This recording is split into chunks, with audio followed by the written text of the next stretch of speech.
பாரத தேசத்தின் மகோனதமான புராண இதிகாசங்களை முழுமையாக அறிந்து கொள்ள சப்ஸ்கிரைப் திலக். காலை சூரியனை தொட்டுவிட்டு மாலை சூரியன் மறைவதற்குள்ளே கைலை மலை திரும்புவோம் என்று வெற்றி பெற வேண்டும் என்ற ஒரு வேகத்தில் அண்ணன் தம்பி இருவரும் ஆகாயத்தில் பாய்ந்து சூரியனை நோக்கி பறந்தோம். சூரியனின் அதிக வெப்பம் எங்கள் இருவரையும் தாக்கியது. தம்பியின் மீதுள்ள அன்பினால் என் பெரிய சிறகை விரித்து ஜடாயுவை மறைத்துக் கொண்டேன். அவன் எரியவில்லை, ஆனால் களைத்து மயங்கி போய் கடலில் விழுந்து விட்டான்.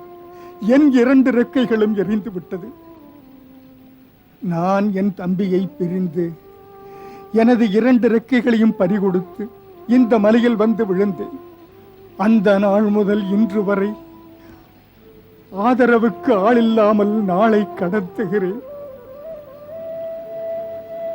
இங்கே இப்படி உட்கார்ந்திருக்கையில் ஒரு நாள் நான் கண்ட காட்சி, கொடிய ராவணன் ஒரு அழகுள்ள மங்கையை தனது விமானத்தில் கடத்தி சென்று கொண்டிருந்தான். நான் நினைக்கிறேன், அந்த அபலைதான் தசரத மைந்தன் ஸ்ரீராமனின் மனைவியாய் இருக்க வேண்டும் என்று.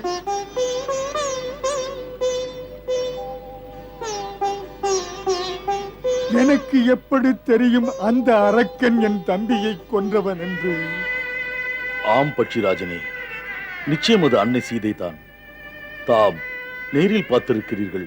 மேலும் இது பற்றி கூற முடியுமா? பார்வை செல்லும் வெகு தூரமே பார்த்து சொல்லும் கண்களே, ராமபிரபுவின் பணிவெல்கவே சேவை செய்வதும் பாக்கியமே. நான் அவனை பார்க்க முடியும். நிஜமாகவா? ஆம், என் பார்வை மிக கூர்மையானது. தம்மால் முடிந்தால் அன்பு கூர்ந்து சொல்லுங்கள், அன்னை எங்கே?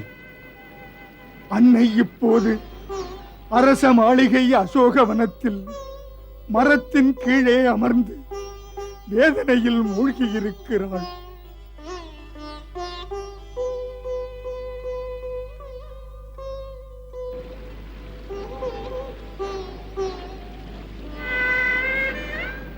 இதில் என் வேதனைக்குரிய விஷயம், எனது இந்த நிலையில் என் 2 இறக்கைகளையும் இழந்த காரணத்தால் நான் என் தம்பியை கொண்டவனை பழிவாங்க முடியாது, உங்களுக்கு உதவி செய்ய முடியாது.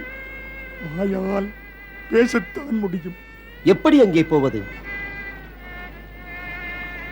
400 யோஜனை தூரம் உள்ள இந்த பெருங்கடலுக்கு அப்பால் திரிகூட மலை மேல் தங்கமயமான இலங்கை நகரம் இருக்கிறது. அங்குதான் இருக்கிறது ராவணனின் ராஜ்யம். அதில் தான் அன்னையை வைத்திருக்கிறான். யார்தான் அறிவாலும் ஆற்றலாலும் இந்த 400 யோஜனை தூரம் விரிந்த பெருங்கடலை தாண்டி போக முடியுமோ, அவனால் தான் இந்த பணியில் வெற்றி பெற முடியும். செல்லுங்கள் வீர வானரர்களே, உங்கள் அறிவாலும் ஆற்றலாலும் செயல்படுங்கள்.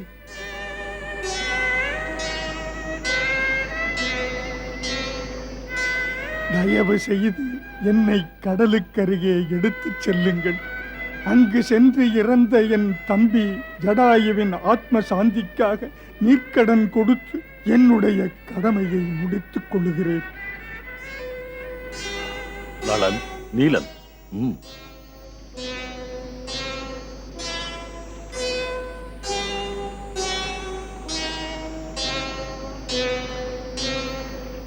கிஷ்கிந்தை மன்னா சுக்ரீவா, எத்தனை ஆர்வத்துடன் நமது வானரப் படைகள் சென்றது மன்னா சுக்ரீவா. ஆனால் கிழக்கிலும் மேற்கிலும் சென்ற படைகள் முடியாமல் திரும்பிவிட்டன. மேலும் கசப்பான செய்தி, வடதிசை போய் தேடிச் சென்ற வானர சேனை கூட பயனின்றி திரும்பி வருகின்றது. எந்த முகத்துடன் போய் ஸ்ரீ ராம லக்ஷ்மணரை பார்க்க, எந்த முடிவை சொல்வது? அங்கதன் அனுமனுடன் தென்திசை நோக்கிச் சென்ற சேனைகள் இப்போது வரை திரும்பவில்லையே மன்னவா. நாம் சோர்ந்து சுருண்டு விடக்கூடாது. ஆம் கேசரியாரே, தவணை முடிந்த பிறகும் கூட இளவரசன் அங்கதன் திரும்பி வரவில்லை.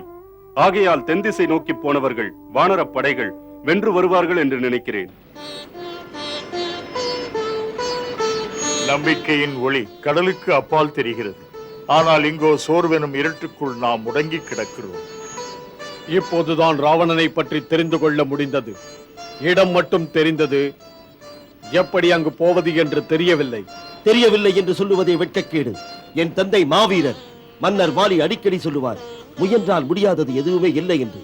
தன்னம்பிக்கை வேண்டும் நமக்கு. இளம் வயது சூடு இருக்கிறது. உன்னால் சொல்ல முடியும் இளவரசே. சேனாதிபதியின் ஆர்வம்தான் சேனைகளுக்கு ஆற்றல். நீ எங்கள் சேனை தலைவன், எங்களுக்கு ஆணையிடு. எப்படி எப்படி நடந்து கொண்டால் வெற்றி பெற முடியும் என்று நாங்கள் சோர்ந்து விடவில்லை.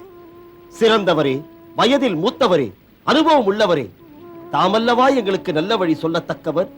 யோசிப்பதற்கு என்ன? அன்னை இருக்கும் இடம் எங்கே என்று இப்போது தெரிந்துவிட்டது. இனிமேல் எப்படியாவது அன்னையை தரிசித்து செய்தி சேகரித்து ஸ்ரீ ராமனிடம் போய் நின்று சொல்ல வேண்டியதுதானே. அதெல்லாம் சரி தம்பி. யார் இந்த நீண்ட கடலை தாண்டி சென்று திரும்புவது, சீதா மாதாவின் செய்தி கொண்டு வருவது? இருப்பவர்களில் வயதில் பெரியவன் மூத்தவன் நான் தான் இதை செய்ய வேண்டும். ஆனால் வயது முதிர்ந்த காரணத்தால் அக்கறை போய் திரும்பி வர சக்தி இல்லை. அந்த காலத்தில் தேவாசுரர்கள் பார்க்கடல் கடைந்ததை பார்த்திருக்கிறேன். அப்போது என்னிடம் இணையற்ற வலிமை இருந்தது. இறைவன் வாமனனாக உலகத்தை மூன்றடியாக அளக்க வானோக்கி வளர்ந்தார். அப்போது நான் கடல், மலை, வனம் நிறைந்த இந்த பூமண்டலத்தை 21 முறை சுற்றி வலம் வந்தேன். இப்போது நான் கடலை தாண்ட முயன்றால் 90 யோஜனை தூரம் 3.5 முறைதான் சுற்றி வர முடியும். முடிந்தாலும் அதனால் பலன் ஏதும் இல்லை. மாவீர ஜாம்பவானே, நான் இருக்கும்போது தாம் செல்ல வேண்டிய தேவையில்லை. நான் போவேன். நான் 400 யோஜனை வேகமாய் தாண்டுவேன். பிறகு என்ன? திரும்புவது மட்டும் சந்தேகம். வேண்டாம் இளவரசி, அது கூடாது. சந்தேகம் இல்லாவிட்டாலும் உங்களை அனுப்ப மாட்டேன். தாங்கள் எங்களுக்கு சேனை தலைவன், கிஷ்கிந்தைக்கு இளவரசன். உங்கள் உயிரை பிரச்சனைக்குரியதாக்க மாட்டேன். இது என்ன விந்தையோ? கடல் முன்னால் இருக்கிறது, அக்கறை போக முடியாது. அக்கறை போக முடிந்தாலும் அங்கு போய் திரும்பி வரும் வல்லமை உள்ளவர் கிடையாது. அச்சம் வேண்டாம் அங்கதனே. இடம் தெரிந்தும் கூட லட்சியம் கைகூடவில்லை என்றால் துவண்டு விடக்கூடாது.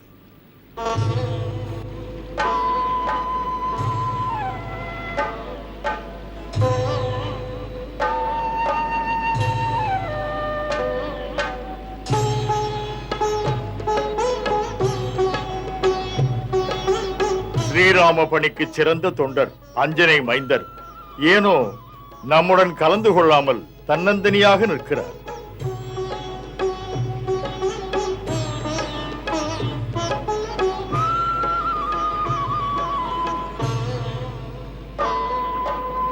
அஞ்சனை மைந்தா, பிரச்சனைகள் மிகுந்த நேரத்தில் தக்க யோசனைகள் சொல்லாமல் இங்கே இப்படி நிற்பதென்ன?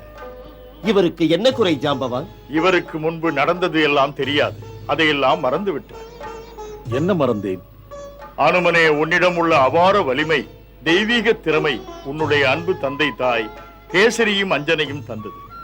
ஆனால் நீ கைலாயநாதன் பகவான் சங்கரனின் 4 வேத ருத்ரன். வாயுவின் வேகம் உன் அங்கமெல்லாம் நிறைந்திருக்கிறது. ஏ கேசரி மைந்தா, அதனால் தான் உலகம் உன்னை ஆற்றல் உள்ள வாயு மைந்தன் என்று புகழ்கிறது. ஏ அனுமனே, இதுவும் உனக்கு நினைவிருக்காது. உனக்கு ஹனுமான் என்ற பெயர் எப்படி வந்தது என்று? எப்படி அது வந்தது? ஆஞ்சநேயரின் இளமை பருவத்தில் அறியாமையால் இந்திரன் வஜ்ராயுதத்தால் அடித்தார்.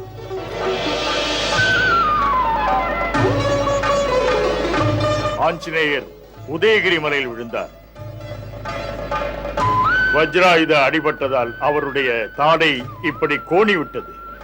இந்திரனுக்கு அவர் தவறு புரிந்தது. அவர் மன்னிப்பு கேட்டுக் கொண்டார். அப்போதிலிருந்து இவர் பெயர் அனுமான் என்று புகழப்பட்டது. ஏ அனுமான், நீ சாபத்தால் உன் அபார வலிமையை மறந்து விட்டாய். உனக்கு தேவர்களால் கொடுக்கப்பட்ட வரங்கள் வலிமையையும் அத்துடன் அகந்தையையும் நாளுக்கு நாள் வளர்த்துக் கொண்டிருந்தது. இளம் வயதில் ஏற்படும் குறும்பு குணங்களால் முனிவர்களை தொல்லைப்படுத்தினார்.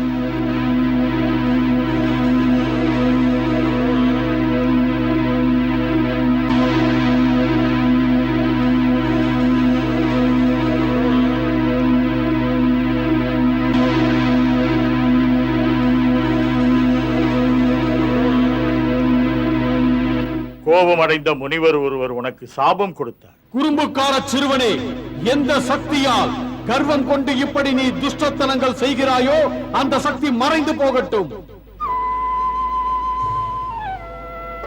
உன்னை பெற்ற தாய் அஞ்சனை சாபமிட்ட முனிவரிடம் பரிகாரம் கேட்டாள். அந்த முனிவர் சாப விமோச்சனத்திற்கு வழி சொன்னார். சக்தியை பயன்படுத்த சரியான நேரம் வரும்போது யார் உன்னுடைய சக்தியை பற்றி நினைவுபடுத்துகிறாரோ அப்போது உன் சக்தியை பற்றி உனக்கே நினைவு வரும். ஏ ஆஞ்சநேயா, ஆற்றல் மிக்க அனுமானே, இன்று உன் சக்தியை நினைவுபடுத்தும் நேரம் வந்துவிட்டது. நீ பலம் மிக்கவன். வானர அரசன் சுக்கிரீவனை விட வலிமை மிக்கவன். பலத்தில் பிரபு ராமனுக்கு லட்சுமணனுக்கு ஈடானவன். உனக்குள்ளே அளவற்ற சக்தியும் ஆதித்தனின் ஆற்றலும் உண்டு. தன்னைத்தான் உணர்ந்து தன் பலத்தை நீ உணர்ந்து அன்னையை தேடும் பணியில் அதிசயத்தை நிகழ்த்தவா. ஏன் இந்த மௌனம்?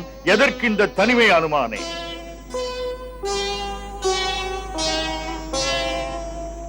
ஏ ஞானசீல வீரனே, உனக்குள்ள வலிமை ராமனின் திருப்பணியை விரைவாக முடித்து வைக்கும்.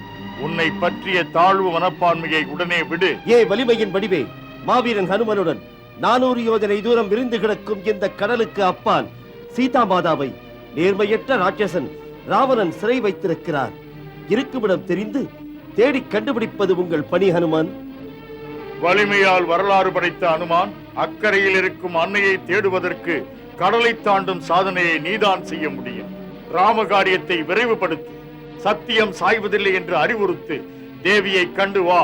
தரம் கெட்ட முறைகெட்ட ராட்சசர்களை எச்சரிக்கை விட்டு வா. விழித்தெழு, விழித்தெழு.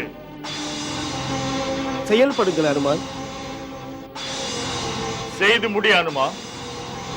எழுங்கள், எழுங்கள், வீர ஹனுமான் எழுங்கள். உங்களால் முடியும், உங்களால் தான் முடியும். எழுங்கள் அனுமான், எழுங்கள், எழுங்கள், எழுங்கள். வீர ஹனுமான் விழியுங்கள்.